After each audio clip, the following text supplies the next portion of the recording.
Halo semua, jumpa lagi dengan saya Bang Rosi, channel yang bahas seputar otomotif dan seputar roda 2. Era 80-an adalah masa di mana motor sport Thailand masih didominasi oleh sportsback 2 tak berkubikasi 125-135 cc.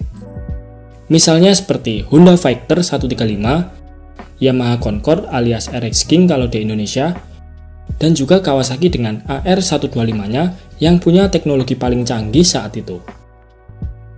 Namun semua itu mulai berubah ketika Suzuki mulai memperkenalkan RGVS pada tahun 1985. Motor ini hadir dengan frame twin beam double cradle, suspensi monoshock, kubikasi mesin 150 cc yang pada saat itu belum ada satupun pabrikan yang pernah membuatnya, serta power yang lebih besar membuat RGVS menjadi sport 2 tak paling superior saat itu. Rata-rata power yang dimiliki semua kompetitor saat itu berada di kisaran 17-22 horsepower saja. Sedangkan Suzuki RGVS ini punya power di angka 26,5 horsepower. Keunggulan power yang dimiliki RGVS tersebut membuat motor ini menjadi sport 2 tak terkencang di Thailand, tanpa ada satupun pesaing selama beberapa tahun. Hal inilah yang kemudian menjadi awal pemicu pabrikan lain menciptakan sport 2 tak berkubikasi 150 cc mereka. Pabrikan Yamaha adalah yang pertama kali terpicu untuk bersaing dengan Suzuki. Pada tahun 1987, Yamaha mulai melakukan perlawanan dengan merilis Yamaha VR150. Dari sini dimulailah battle sport 2 tak 150 cc Thailand.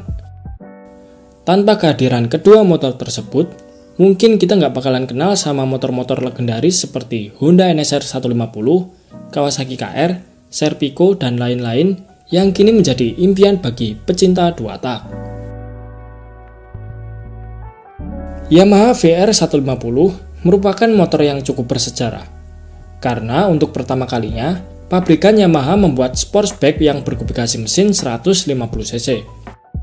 Jadi, bisa dibilang juga VR150 ini adalah buyut moyangnya semua motor 150 cc buatan Yamaha.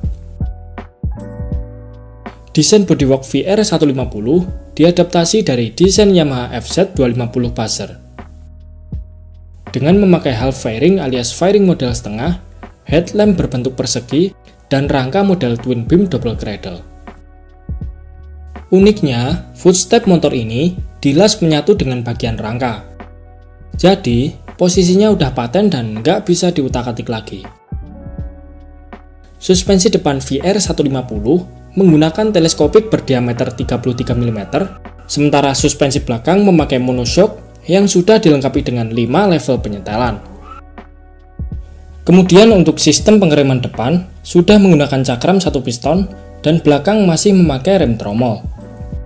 Sementara, ukuran velgnya sedikit aneh karena depan menggunakan ring 16 inch dibalut dengan ban ukuran 80/100, lalu velg belakang ukuran 18 inch dengan ban ukuran 90/90.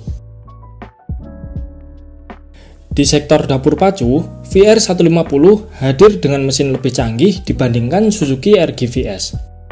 Yamaha telah menyematkan mesin 2 tak reed valve liquid cooled alias mesin berpendingin cairan, sebuah teknologi yang saat itu belum banyak diterapkan di motor produksi massal. Berkat teknologi, fitur, dan power mesin yang lebih unggul, Yamaha berani membandrol VR150 lebih mahal 6.000 baht dari Suzuki RGVS. Meski lebih mahal, VR150 tetap disukai konsumen, apalagi secara tampilan desain, motor ini juga terbilang lebih ganteng dari Suzuki RGVS. Oh ya, mesin ini belum dilengkapi teknologi power valve YPVS seperti punya Yamaha TZM. Meskipun begitu, mesin ini adalah mesin berpendingin cairan pertama Yamaha di Thailand. Untuk penggabutan bahan bakar, Yamaha mempercayakannya pada karburator Mikuni VM 26 mm. Lalu dibekali juga dengan teknologi YEIS, serta transmisinya sudah 6 percepatan. Mesin ini diklaim mampu meraih tenaga maksimal sampai 28 horsepower di 9.500 rpm dan torsi 21,5 Nm pada 9.000 rpm.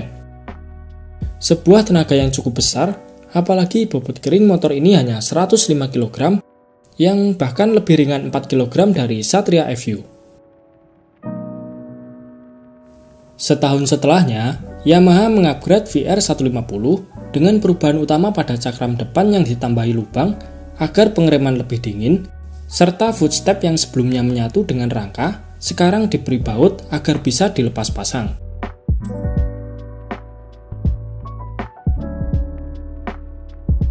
Model generasi ketiga Yamaha VR 150 diluncurkan pada tahun 1989. Dengan perubahan utama pada desain bodi belakang, stop lamp berubah menjadi model bulat, serta dibuat juga versi baru dengan pengereman belakang cakram yang dinamai Yamaha VRR. Generasi ketiga ini sekaligus menjadi generasi terakhir bagi Yamaha VR 150. Karena di akhir 80-an, pabrikan lain seperti Kawasaki dan Honda mulai melirik kelas sport 2 tak 150cc ini. Dan pada akhirnya di tahun 1989, mereka turut andil dalam persaingan. Kawasaki mengeluarkan KR150R, sementara Honda dengan NSR 150R-nya.